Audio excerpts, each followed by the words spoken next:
Hey, this is Gina Grad. Hi, this is Teresa Strasser. Hi, everyone. This is Mike Errico. Hey there. This is Casey Cavalier. I'm Rocky Rose. And you are listening to The Jay Franze Show. Lucky you.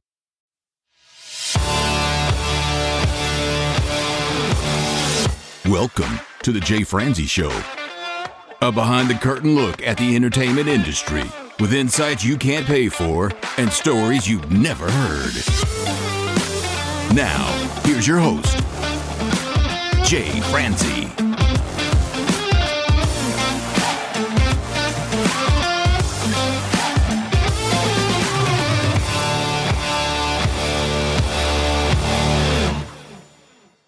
Well, hello and welcome to the show. I am Jay Franze, and if you are new here, this is where we take a deep dive into the entertainment industry to provide you with valuable insights and entertaining stories. This week, we get to talk with a producer, an engineer, a musician, and an educator. We get to talk with Mark Rubel. We'll talk to him about his band, his studio, and we'll even take a deep dive into his time teaching over at the Blackbird Academy. Now, I've had a chance to speak on some of the same panels as Mark and volunteer alongside him in organizations such as the Audio Engineering Society, the Grammys, SPARS, and many more. And I can't wait to catch up with him tonight. So if you'd like to join in, comment, or fire off any questions, please head over to jayfranze.com. Now let's get started. Mark, sir, how are you? Fantastic. How's it going, Jay?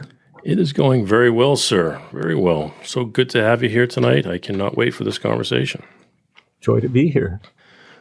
Looks like a very nice backdrop you have there, sir. So where are you? I'm in Blackbird Studio F. So Studio F has an interesting history. It was built for a guy named Justin Meebank, who's probably the premier mixer in Nashville. Previously, he and Dan Huff would work together. He was a producer, and he was in the next studio over, which is Studio E. This room was built originally for Justin. It had an enormous SSL console that went from wall to wall. And now it's been through some changes, and it's currently mainly used for Atmos mixing, so mixing immersive sound that, flies around and behind you. Those rooms are pretty impressive. I saw one the other day. I was just amazed by it. Yeah. It is one of the best sounding control rooms I've ever mixed in or been in. And then we also have another Atmos room, which is called Studio C, which is the one with all the sticks, which I affectionately call the lumber yard. It's built and designed by a guy named George Massenberg, who's a legend. Yeah, I like George a lot. He's a funny guy. All right, sir. Well, can you just tell us what inspired you to get involved in the music industry to begin with? Pure love of music, which I think I've had, as long as I've been alive. Just always loved music and everything else, as far as the music business and the record making part of it, it came naturally because I'm also interested in storytelling and literature and was a great reader when I was a kid, and grew up in a household where my father was a scientist, mathematician. Oh, really? And my mother was a journalist. And so the combination of abstract science, where it's really as much poetry as any kind of like hard, fast stuff. And my mother wrote human interest stories. So that sort of portraiture of what's interesting about different characters. You put them together and with a healthy dose of technology, which I've always been interested in, you get record making in a place like this. When you think about it, those are two artistic fields. I mean, people don't think of them as being artistic, but I would think of them as being artistic. Especially when you talk about technology. I can remember as a kid, my family bought me what was probably a Radio Shack tape recorder. And that's how I got started, was just this one little tape recorder. I would go around and record just about anything I could get my hands on. Mm-hmm. I would just record everything. And Lord knows I wouldn't go back and listen to any of that now. Yeah, same here. And my parents bought me a little battery-powered tape machine when I was 8. And I didn't have a record player until I was 9. So I was actually making recordings before I was consuming them. No kidding. And I have those tapes too, and I can't bring myself to listen to them. But just the experience of going around recording everything and cutting up the tape and having fun with it. And you probably were like me and many other people in this field, that you would take all the family appliances apart and, put them back together, and often having numerous parts left over and just hoping that they would still work. Yeah, I could never get anything back together. I still can't to this day. Yeah. The taking apart part is most fun. Right. I can take things apart like nobody's business. I just can't get them back together. I was talking with my students the other day about the fact that Radio Shack used to exist, that there was a place in every town where you could go and buy raw electronics and parts and kits. And at one point you could buy relabeled Moog synthesizers. And I didn't know that.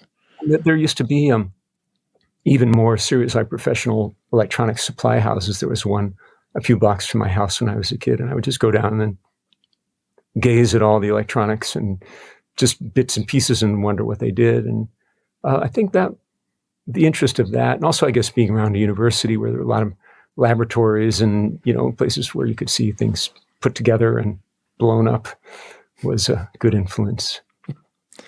So I know you're also a musician. Which came first, the love for production or the love for music? I think the love for music, and probably the love for listening to it. Of course, everyone my age will say the Beatles, so I'll say the Beatles, but really devouring every imaginable kind of recorded music. And I think it was unusual in that even when I first got that record player when I was 9, it was a little bit of everything, probably due to my parents as well. But it wasn't just kiddie music or rock music, but it was Baroque trumpet and Bach and old, field recordings and New Orleans music and that sort of thing. So I was always interested in that. Tried playing a few instruments, but didn't have the attention span really to be bad at something long enough, or to go through, reading scales and learning how to play how much is that doggy in the window or whatever. Right. Until I stumbled across the bass guitar at the age of 12, which is a great low threshold, low attention span instrument where you can make creditable noises on it without much. And I've been doing that ever since. It's been 53 years that I've been making semi-creditable noises on the bass guitar. Nice. Still I love doing that. it at a gig this Saturday. Really? Where are you playing this Saturday? We're playing lovely Westville, Illinois. So I'll drive from Nashville to Westville, which is about 6 hours, and play a 3-hour show, and probably drive back afterwards, which takes a bit of stamina and stupidity, which is maybe a good combination for being in the music business. And Isn't that how we all playing with start? this band that I've been in for 43 years. I've been in the same band since 1980. You'd Holy think we'd cow. be good by now. But no, we're just, you could call it a band of brothers. We've been together. Our new drummer joined us in 1987, and the rest of us have been in the band. And we just, we have so much fun together, and we love what we get to do, which is more about making people happy than playing music or operating a musical instrument. Well, I'll tell you what, when you drive past my house on the way up to Illinois this weekend, just pick me up and I'll drive the rest of the way for you. Sounds like fun. I love road trips. We'll call it a road trip.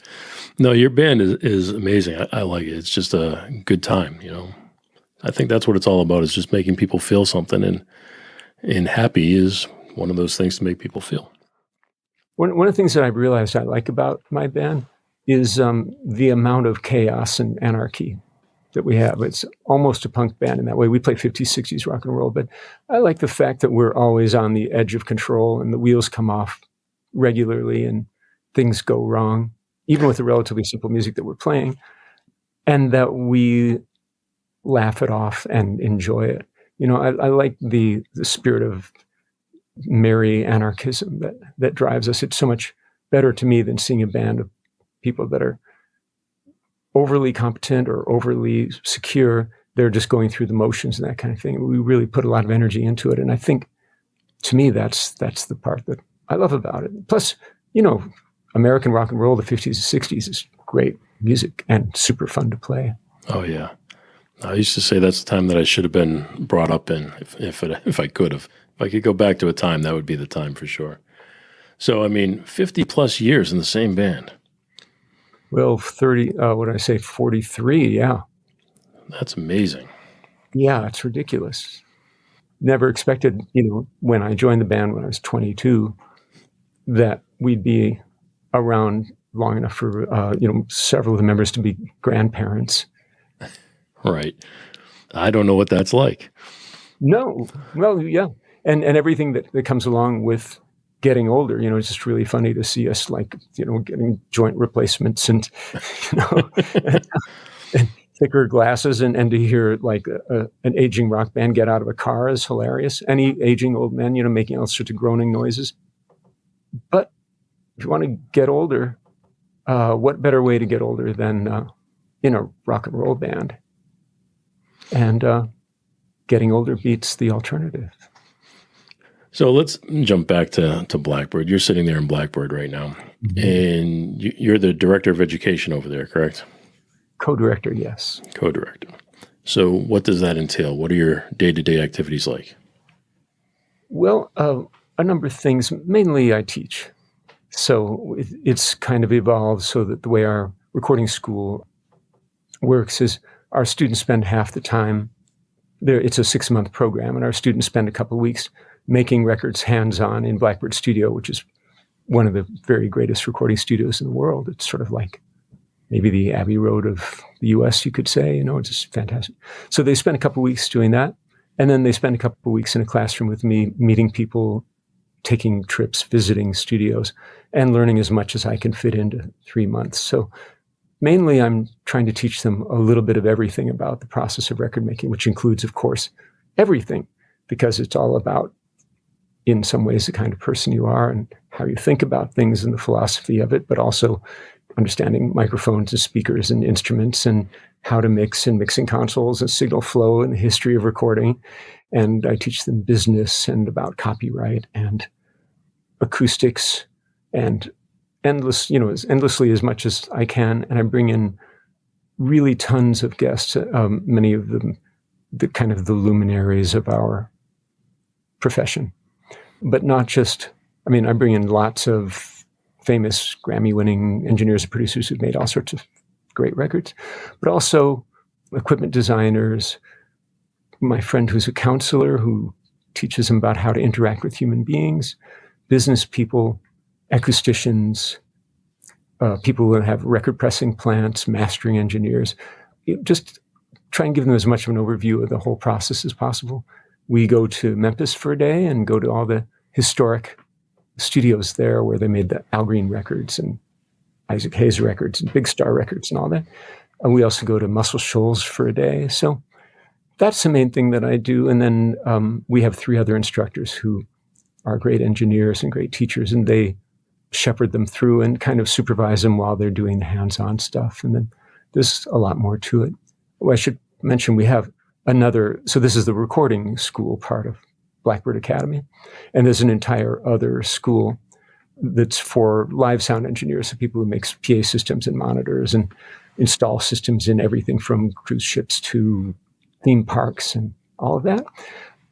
And that's a fantastic program, another 6 months. And the rate of people getting hired out of that is phenomenal. We got somebody who just graduated from that program, and her first tour was Metallica. Of course it was. We have another student. She graduated early on, and her first gig out of school was going to Cuba with the Rolling Stones. So I'm not jealous, but are you? Just a little bit. Me too. Maybe a little. But anyway, that's mainly what I do is teach and put the curriculum together and keep things updated and all that sort of thing. Just try to keep everybody engaged and inspired as much as possible. Well, I know Blackbird, the Academy portion Blackbird itself hasn't been around all that long, but Blackbird Academy definitely hasn't been around all that long. And I was talking to somebody this morning that asked me advice I would give to somebody who's looking to break into the world of engineering today. And my advice was that in the past, you could learn this stuff on your own. The gear was at a point where you could learn it on your own, and you practice enough and you get involved with enough bands and you just work and you could probably learn it. But I don't think that's the case these days, or at least it's going to take you much, much longer. The equipment is much more sophisticated. The technology is much more advanced, that I think a program like Blackbird's is definitely necessary in order to give you that kickstart. And then while you're in there, it's like what you were talking about too. It's as much networking as it is about learning. So when they're going through this program at Blackbird, do you find the program to be even though it's 6 months long, which seems like a long period of time, that's still, to me, just a dusting. Do you find it to be more of an overview than a deep dive?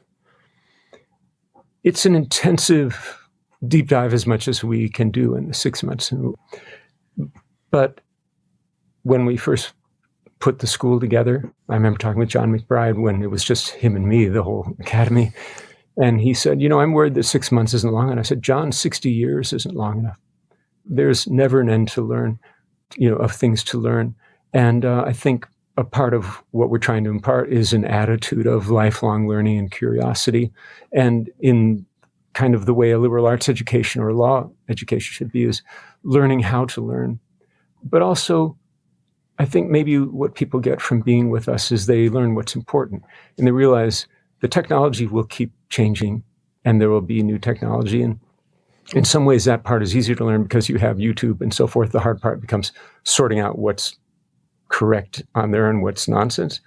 But it's never been about the technology. Even though it's a technical art, it's really about the art, and it's about the interaction and the attitude and interfacing with people. And I think that's something that we can show them or hopefully exemplify or bring in people who exemplify different attitudes. And so that's important. I think one of the other things that's really important about our program is that we only let in people who are serious and really dedicated. It's not like some schools where you might have a large percentage of slackers who think that they're somehow just going to, make dope beats and get rich or whatever.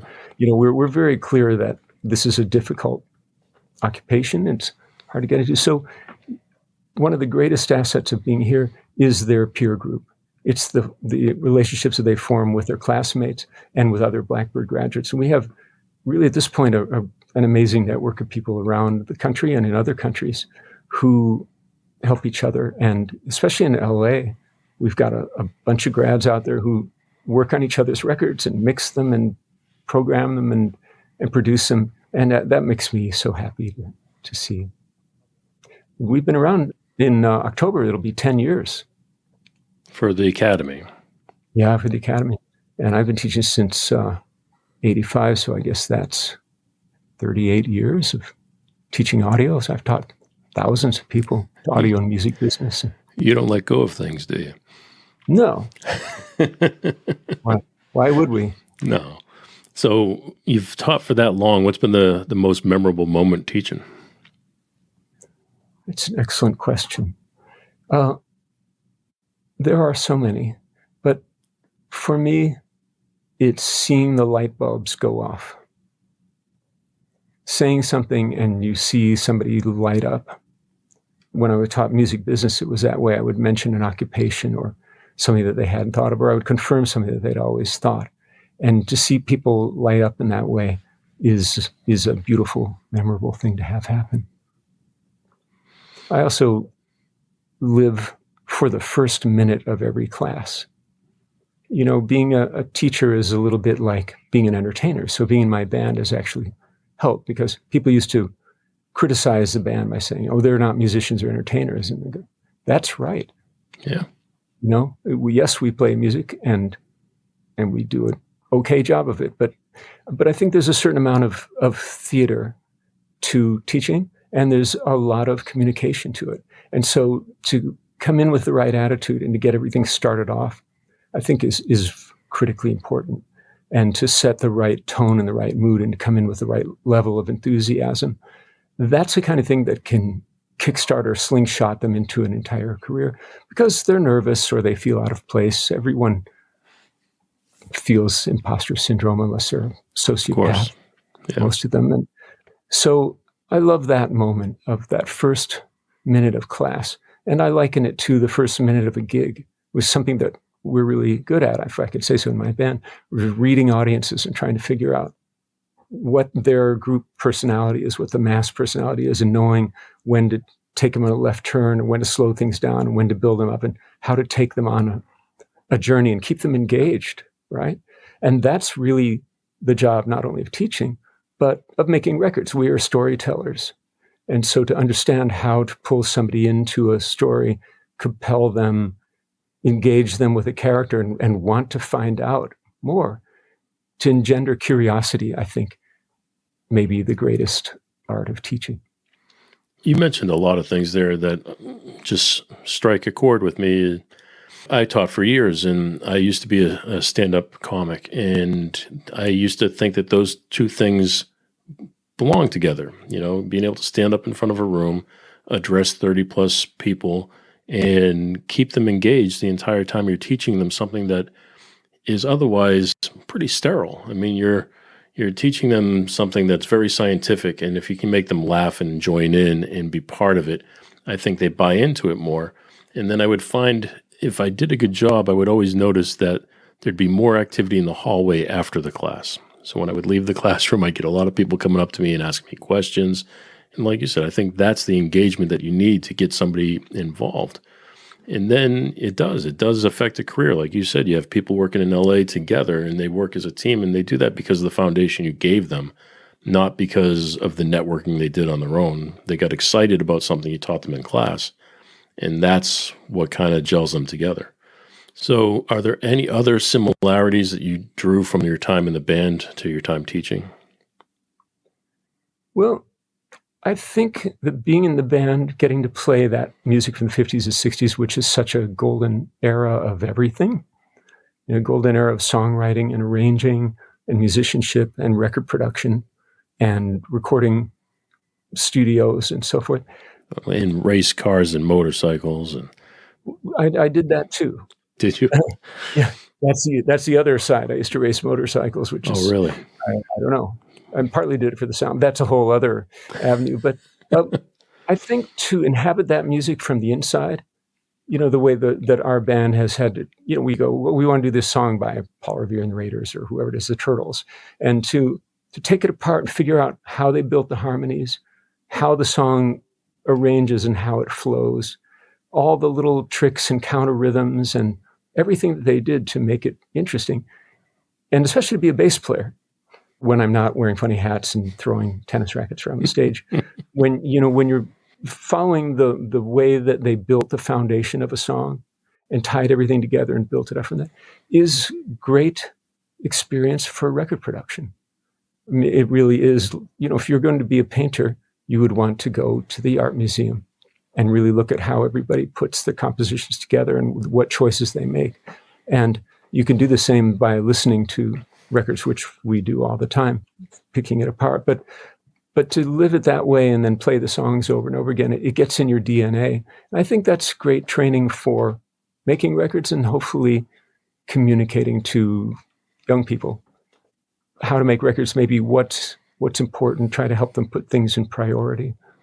One of the things that I think about with young people learning the art of recording is that it is much different from how it was when I learned, and probably you, which is when we opened my first studio, when I and other people opened our first studio in 1980, we had 4 tracks. We had a 4-track tape machine. Yeah. At least we didn't start mono, but we started with 4 tracks, and it was very much of an additive process, like learning to make a record on 4 tracks. And then when we went to 8 tracks, it was amazing, and new vistas opened, and it was incredible. And we'd buy a microphone or a reverb, and it was the most incredible thing, you know, every time we had more capability. So it was very much of an additive process building from the basics. And now if a student, as they all do, has a laptop with digital audio workstation on it, they have more power than in any of the studios of the 50s or 60s. They have access to synthesizers that didn't even exist. They have access to more processing power than existed in the biggest studios of that time. And so it's a reductive or subtractive process. They're besieged with options. Some of them sound good, some of them don't, but they have no real framework to fit it into. And I think that that's part of what I try to do and what we try to do is to give them, not impose our own, but to help them develop a philosophical framework of why it's important, what music means, what record making and or storytelling through record making means in different ways that you could build it. And I think it helps for them to start building that philosophical framework so that they can engage in critical listening and critical thinking. And that way, even though they have an array of 100 plugins that they could put on something and they have no idea, so they just keep slathering them on. If they learn to ask the proper questions, that's what science is, right? It's not the answers, it's what questions you ask. And if they learn to ask the proper question, which is, what are we trying to say here? What is this character that we're portraying? And where are they? And what's the emotion? And what's the experience? All the little details, like what plugin to use, fall into place if you understand what you're getting at. Otherwise, it's just sort of randomly picking from different flavors and mashing stuff together, hoping you stumble across something that works, which can also probably yield useful results eventually, but it's such a shotgun approach. I think it helps for us to help them learn to focus. I think you're right. I think what ends up happening is we see racks of gear or plug-in gear, and people think I need to use it. I have it. Other people use this piece of equipment or this plug-in, and I need to use it. But what they don't realize is that other people are using those plug-ins or those pieces of gear when necessary or when there's a purpose for using it. We're not just using it for the sake of using it. I've worked in several of the recording schools over the years and enjoyed every bit of my time at each one of them. And they each had their own different approach to the way they were teaching and what they wanted to teach in the programs that they put together. So putting together a 6-month program, I would normally think it's hard. But at Blackbird and the crew of people that are over there and the studios that are over there, and then if you're being selected with your students, I think it's definitely a possibility. But how are you being selective with the students? Excellent question. And the answer may surprise you, which is we don't select the students on the basis of what they know. We can teach them those things. And in fact, some students who've been through recording programs or spent too much time on YouTube have to sort of forget some of the things that they think they've learned and reorient. We select them on the basis of attitude, work ethic, and people skills, because those are the things that will cause them to succeed. They, of course, have the intelligence to learn how to operate a computer. It's easier than it ever was. But those are the things that we're really looking for. We want people whose heads are in the right place. So we will turn people down if we don't. Quite frankly, if they're too arrogant, right? We literally had a guy come in, we gave him the tour, and he said, "Oh, I already know how to use all this stuff." I'm like, "Great. Congratulations. You don't need us."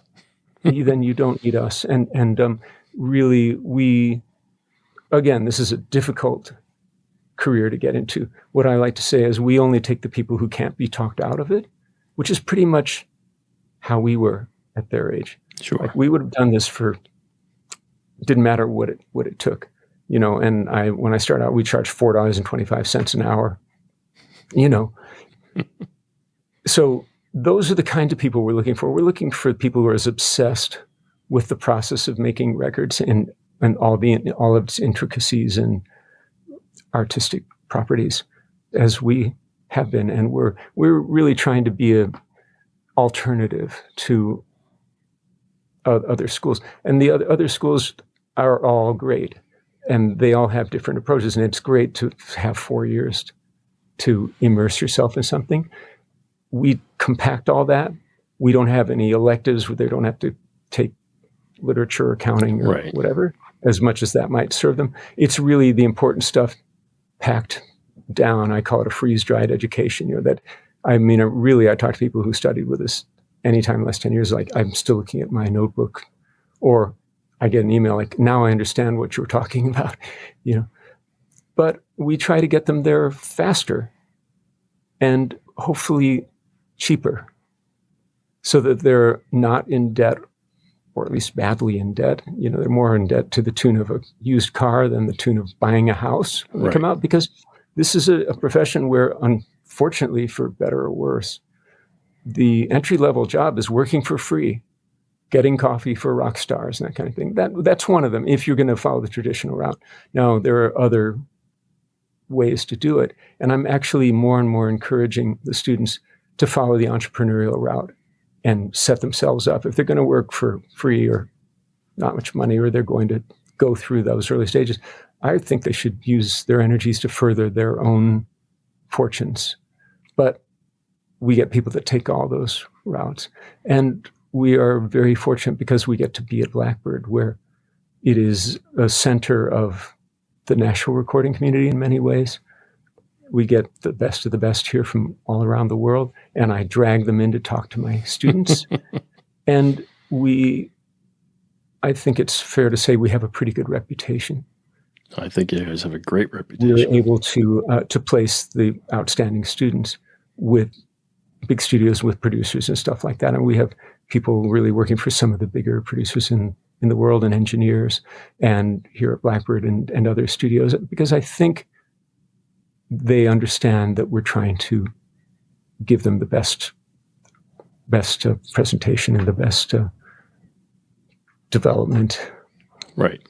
I think you're right. And you hit a few things there too, that I was the director of education at your competitor, and I think Blackbird has a better reputation, not just because of who owns it and the gear that's in it, but just a better reputation for the quality of student that's coming out of there. And I think there is a difference by being selective, whether it's you being selective of the student or the student realizing they're not in the right place. But I think that helps. You mentioned it's more about attitude. I think that's the foundation of Nashville itself. It's all about being a great hang, and it's about being the right person and having a great attitude. So I think that's a great way of looking at it. But the other piece of that is technology, and technology is advancing rapidly. So how do you find the struggle to keep up with technology, and how that applies to the traditional route of getting into engineering in the first place? Well, it's interesting because so I have this concept of, and I think this applies to technology, of horizontal learning and vertical learning. And by horizontal learning is what I think you're talking about, which is new technologies coming, being invented and coming down the path. So the digital workstation, different types of these days, the looming AI, which is always fun to get people worked up over, and immersive audio. These are the things that are kind of happening right now. So there's a lot of that new stuff, and that we just try to stay on top of it, try to prognosticate what's going to be useful in the abbreviated time that we have to teach the students, or to at least expose them to. But we also, it tends to come here first. In fact, we have I can't show you, but I've got prototypes of stuff in this room. So we're in a good position to be able to do that. But then there's also the vertical learning, which is my concept, but that's the deep stuff, the stuff that doesn't change, right? Which is the attitude, the philosophy, and then basic things like the physics of sound, the different types of microphones and how to use them, the history of audio and how it applies to what we do, which is, I think, more relevant to our profession than it is to a lot of others. Even if you're a cinematographer, I don't know how much time they spend teaching you film editing at this point. But here in the professional audio world, there are still many people, many of my friends, who record to tape machines, for example, and some of them exclusively to tape machines. So we need to blend the knowledge of older technology, but also the stuff that never changes. For example, when I teach mixing, which is the mixing console behind me, and this whole final process of taking all the individual recorded tracks that we make and blending them together and putting effects on them and all that sort of thing. The program that I developed to teach mixing is very non-prescriptive and theoretical. It's basically, I teach them aesthetics and storytelling, and then how to apply the technology to that. But these are things, the entire history of recording is 150 years. And we only had mixing for, 60 years of that time. But we have tens of thousands of years of painting and storytelling Well, give me an example of how you tie that into mixing. So, for example, if somebody has a song to mix, I think a lot of people would say, okay, so the important thing is you have to use this compressor on it or something. You have to put this plug-in on it, or you have to set the meter exactly here.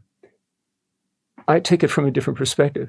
The question is, who is this person that's being depicted? Who is this character that the vocal represents? What is the situation? What is the emotion? Because that's how the people that we're making the records for experience it. They're not going to be pushing their shopping cart through the grocery store and going, gee, I wonder if that was a U47 or C12 on the vocal.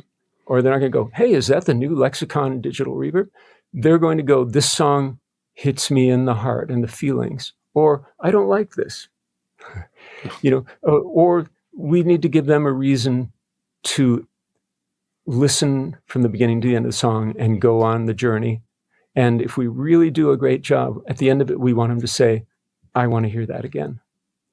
In the face of the modern day, where by shouting at Alexa or hitting a switch, they can hear everything that's been recorded in the last 150 years, or play a video game, or see every movie that's ever been made, or make records themselves, or read any literature that's ever been made or have it read to them. So we have to be able to compel people. As I say, the history of recording is short, but the history of storytelling is as old as humans themselves. And I really do think that there are times where, beyond learning the technology and how to deal with a computer and all that stuff, our time is as well spent going to an art museum or reading Shakespeare or watching a movie of any kind, and really watching and learning to understand all the things that make a record work. What's the opening scene? How does the character enter into the scene?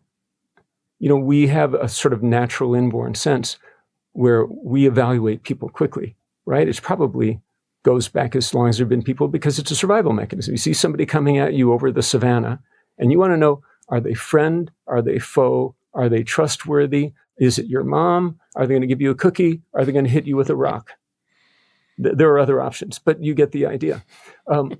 Well, that's an innate human sense, I think, probably as much as sight, smell, sound, and so forth. So the art of presenting a character so that you get an idea of, oh, I get it. It's a craggy old guy singing about long lost love.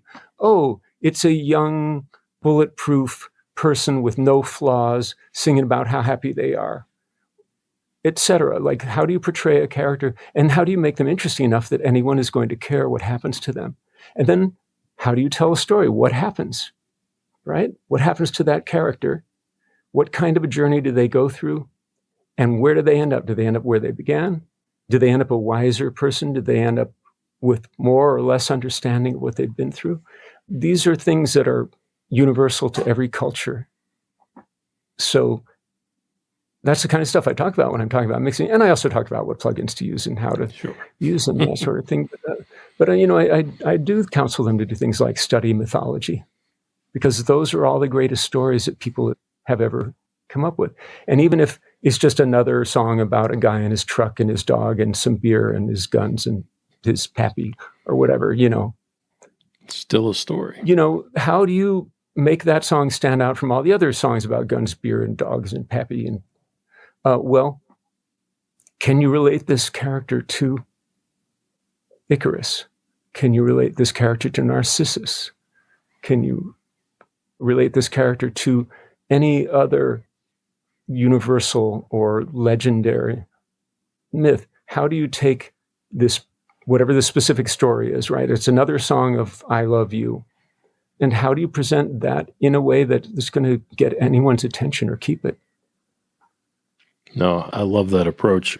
We had Mike Errico, a singer-songwriter, on the show a few weeks back, and he was going over the art of storytelling and how he approaches his songs. And he's an amazing storyteller. And taking that information now and tying it into what you're saying in from the production point, I could see how the two could marry each other and create something bigger than the two parts by themselves. And I think that's great. And I think you teaching that to the students is also great. My concern right now, I know you say there's constants in technology, in engineering, but there's also pieces that I feel like the generation coming up now are going to miss, just like we missed stuff from the 50s. But they're not going to probably experience the bigger studios like we did. They're probably not going to experience, I mean, you might experience in tracking, I guess. But the way that the industry is going, where people are working in smaller studios or working at home, I feel like people are going to miss that interaction. So do you have any thoughts to where the future's going? It's hard to say. The business of recording, of course, changes with the access of home recording. That's not new, but it's certainly proliferated and become more affordable. And luckily, our students get to work in big fancy studios, and they get to see the amazing collaborative process of a bunch of people in Nashville style recording, which doesn't even happen much even in the big studios in LA and New York, of an entire band playing music in real time together. And that's fascinating. And hopefully then they get to bring that experience with them, and they experience that with their friends and so forth. But I don't feel as doom-filled about that. I mean, yes, a lot of the big studios have gone away, although there's always been a lot of change and turnover. And I think real estate prices are probably as much to blame for that as changing technology. But there's also a proliferation of artists that have big studios that they just decided, I'd rather spend the money on the studio than on somebody else's studio. Right. And there's still a need for people to engineer in those kinds of settings. And there are certain kinds of music that will always need an acoustic space in a room for people to play in, and, a larger group. I mean, no one's ever going to do, home recording of symphony orchestras or that kind of thing. But I also think that the proliferation of this technology is a wonderful thing. It's a democratizing process, and it gives people who have talent or ideas access to the tools, and they don't need to go begging to a record company to bankroll them and put them in debt to make a record. They can get their ideas down. They can have access to all sorts of different sounds. I mean, people used to bemoan that the synthesizer came in, or the drum machine. This is going to be the end of the world and the end of the music business, or the end of musicians and that kind of thing. And I just think, in some ways, just anything that gets people interested in making music can only be a good thing. Whether they make what I think is good music is completely irrelevant. If they're expressing themselves through it and they're happy and they love it, I'd much rather see people making music than consuming it. Oh, absolutely. It's extremely good for everyone. It's good for the brain. It's great for developing your collaborative skills and that sort of thing. And eventually, it may be that people will get lonely making records in their bedroom, and then they'll end up getting in a band or whatever. So it's always going to change. I think as far as the future, it will be as diverse as the people that make it. There will be people that are making EDM or hip hop in their bedroom, and that's all they need, and it'll be great. And then there'll be people that want to play bluegrass, and they'll be in anything from a garage to a patio to a full-blown recording studio, and it'll be great. So I think there's just, we're already seeing it. There's just more music of every kind, and I can't regard that as a bad thing. Although I know a lot of grumpy old, mainly guys my age, go, oh, it's terrible, all this bad music in the world. It's like, if they love it and it makes them happy, how can it be bad? There's still amazing music being made. It's not like, oh, in my day we had, all this sort of grumpy old guy like we had Led Zeppelin and blah, blah, blah, or we had this and that. Yeah, that was great. But if you can't find great music that's being made now, you're just not trying. Right. It's astonishing what's happening now. Now, the economics are a different story. But first of all, I think if somebody's making music just to be cynically to just become wealthy, then they're doing it for the wrong reasons, and it's quite possible that that will show up in the music, and people will not be attracted to it at a time where they can access anything that they want. So I think I'm just eager to see what happens next. I'd love to see a musical change, a heavy-duty musical revolution happen. And I think with people making music on their phones or their laptops or whatever, there's probably some genius, and they could be anywhere in the world. They could be in Indonesia, could be in Finland, unlike in the past where you had to move to New York or LA and make your fortune and hope you get picked by a magical Santa Claus at a record company. I just hope that there's another Jacob Collier out there making amazing music in an apartment or anywhere that will change everything. There are some amazing musicians out there, and I think obviously the internet is giving us access to all of that without having to have a record label to get the word out. And you're talking about people working out of their homes versus the studio and the different environments. And I know that especially some of the modern music can all be confined to a home and to a spare bedroom, and you can produce a really good sounding record. So I think if you use the equipment you have at hand, that's more important than wishing that you had something else. And then the one other thing I just touch on before we move on is you talk about finding new music. I have children and I listen to the stuff that they're listening to. Matter of fact, I'm going to be in Nashville in a couple weeks to see the Arctic Monkeys with my 13-year-old. She's just enamored with the Arctic Monkeys. So we're going to go see them. But I've come across a girl recently who's out of Nashville, Royale Lynn. I don't know if you've had a chance to check her music out. But I grew up in Boston, and it was rock music, and I really enjoyed rock music. And I moved to Nashville, and I worked there for years doing country music. And I always enjoyed that combination of making country music a little bit harder, a little bit edgier, and getting to work with some of the independents. I had the ability to do that. But Royale Lynn just knocked it out of the park with her latest single. It's called 6 Feet Deep. I don't know who produced it. I don't know who engineered it. I don't know where she recorded it. But it is a country song with such a kick that it feels like you're listening to a metal song, but it's country music, and it's a young girl, and it's just powerful. I really enjoy it. But I do want to change gears a little bit. Can you tell me a little bit about the recording studio that you owned? Yeah, I had a studio in Champaign, Illinois from 1980 until 2013 when I moved down here. So that was a nice long run and made a ton of records and recordings there, mostly local regional groups, but ended up doing some national stuff and some major label stuff and all of that. And that was a wonderful experience. Then when we moved down here to Nashville to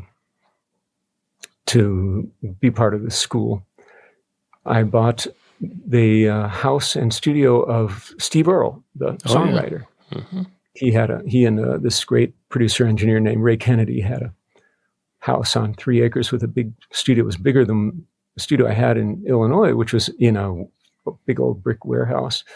And I moved all my stuff in there, and I've got lots of stuff. It's my joke is that I hang out with John McBride, the owner of Blackbird, where we have all the equipment in the world, because it's like standing next to somebody who's fatter than you in a photograph. You just go, I don't have a lot of gear. This guy has a lot of gear, But I have a custom-built console called a Domidio. It's an API console that was custom-made to make Creedence records on at Fantasy Studios in Berkeley. Just a ton of microphones and instruments and outboard stuff, and we call it the petting zoo, just a ton of instruments of all kinds.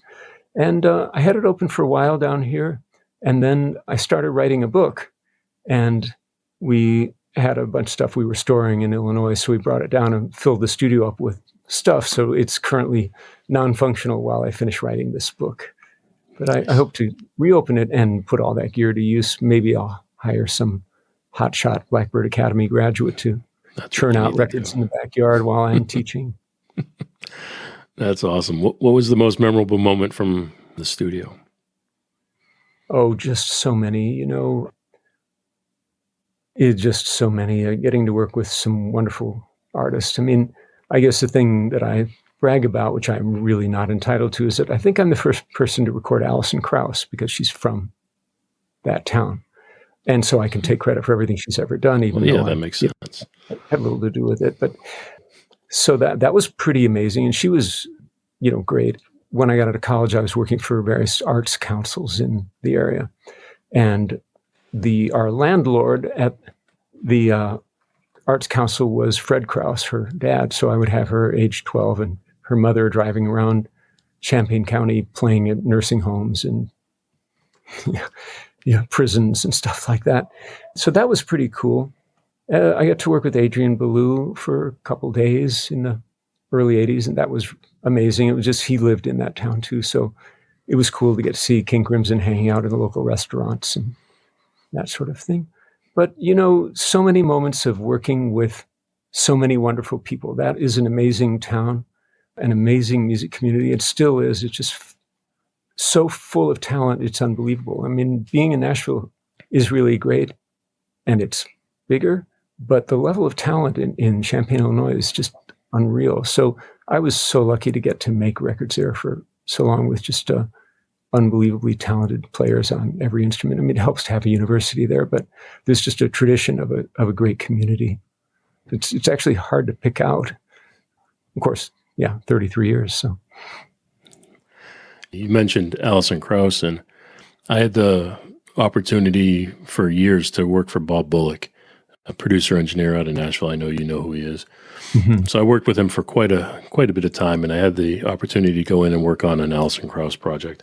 And she was as nice as can be. I mean, very, very nice person, super nice. And for a short period of time, I was dating her background singer before I actually got married. So if my wife's listening, that was before. But I was dating her background singer, and she was nice enough to ask me over her house for Thanksgiving, and she was just an incredible person all around, just very sweet. So it was definitely a good time. Her son went through the Blackbird Academy. Did he? Yeah, That's he was 16 at the time. He's doing great. I'm very proud of him. He was 16 at the time? He was 16, yeah. Oh, wow. And we've had a few 16-year-olds come through, and they're all doing amazingly. One just got back from touring as Hans Zimmer's guitar player. I don't take credit for that, but he does a bunch of session work. And there's a wonderful young woman named Cecilia Castleman who was 16 when she went through our program. And she's just made a record where her backup band is Pino Palladino on bass, the bass player for The Who. And Abe Laboriel Jr., Paul McCartney's drummer, is her drummer on the program. And Don Was produced it. Oh. And she's doing really well. She's been opening for Sheryl Crow and people. And I'm so proud of her. She's doing great. And so she's got amazing talent. That's awesome.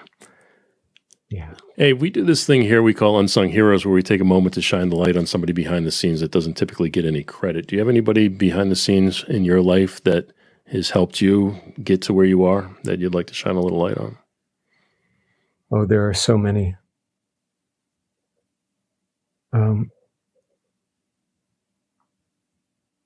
There are so many. I will shine a light on a guy named Skip Paul. Skip Paul had a guitar store in Champaign-Urbana, Illinois called Axe in Hand. And he was a sort of a Mark Twain-like figure, very funny and dry and witty and well-educated, and a really nice man who put up with me relentlessly hanging around this place from the age of 12 on. And I think if he hadn't humored me when I asked stupid questions like, what is that? And pointing at a bass guitar, I probably would be a lawyer now and much less happy than I am. So that's him. But there are so many people that have been helpful in so many ways. Everybody has an influence on you, positive or negative. Just being around people, and especially in this industry, like you said, you're constantly learning. That reminded me too, you mentioned George Massenberg earlier. I was on a panel speaking with him over at Webster University, And it was right before my 13-year-old was born. I mean, it was like the day she was supposed to be born. And he asked me on stage, he goes, "Why are you here?" And I said, "Well, George," I said, "you invented the parametric EQ, which I use every day. And the baby hasn't done a thing for me yet." And I just said it. I wasn't thinking about what I said or what I did. And everyone was laughing. I'm like, oh, my wife's going to kill me. He was just a funny guy. Yeah, I have great respect for him. He is a true genius, and an excellent human being as well. So we're really lucky to have him come in and talk with the students. He has a great overview of everything and a wicked sense of humor. Yeah, there's no one better. I mean, all you have to say, I mean, the guy's had like 6 different professions and been at the top of all of them. You know, he produced Earth, Wind, and Fire, including, September, and working with Linda Ronstadt and so forth. He's a top producer, engineer, equipment designer, acoustician, audio educator, programmer. That's 6 right there. So it's amazing. Yeah, it's beautiful. In a place like Axe and Hand Guitar or Blackbird or anywhere else, they're all little miniature cultures. I mean, that was one of the things that drew me to music when I got interested in music, it was the old hippie days. And to go to a record store where they had black light posters and it smelled kind of funny. And, there were all these hippies behind the counter who could, turn you on to stuff that you'd never heard of. It was another world that you wanted to be a part of. And so were music stores. There was all the gear and shiny guitars and cool guitar players and people coming in and out. That was something that you wanted to be a part of. And I think it's still the same way. Every recording studio is like a little, I call them pirate ships. It's like a little mini floating culture of its own. And everyone has its own feeling and its own in-jokes and all of that. Well, I think you get the same group of people that are around each other for a long enough period of time, that type of stuff happens. And it's micro groups. I mean, Nashville is that community as a whole, but there's so many micro groups within Nashville. The different producers have their own teams of people that work with them on a regular basis. Even when I was working for Bob Bullock, I was there on every session, and then we had all the same musicians there, regularly. So you just become friendly with people. One of my favorite guitar players, Bob used to use Chris Lusinger all the time. He was amazing. But another one of my favorites was Jeff King, because he was just hilarious, just a hilarious guy, and he made being in the studio fun. So it took a lot of the pressure off when people are, like you said, good to be around and have that ability to have a good sense of their own awareness of what's going on around them and to take the pressure and stress off of what could be a very stressful situation. Mm-hmm. Yeah, attitude is everything. John McBride tells all the students attitude is 99% of the gig. And that's true whether you're on the road or at home or in the recording studio, which is a bit of a pressure cooker sometimes. I would always rather hire somebody for the right attitude and teach them than hire somebody who knows it with the wrong attitude. Very similar to what you were saying earlier. Yeah. Now, I hope you enjoyed this conversation as much as I did. Mark is not only an amazing talent, but he is a great person. So please join me in giving him a big thanks for taking the time to share his stories with us. And thank you for taking the time to hang with me here. I really do appreciate it. If you enjoyed this episode, please share it with a friend. You can do that and find the links to everything mentioned over at jayfranze.com/episode 26. Thanks again for listening, and I'll catch you next week. Thanks for listening to The Jay Franze Show. Make sure you visit us at jayfranze.com. Follow, connect, and say hello.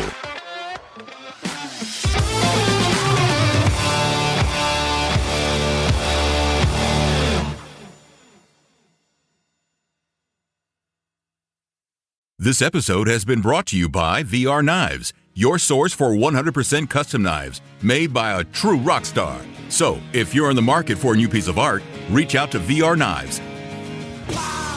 407-421-5528. 407-421-5528.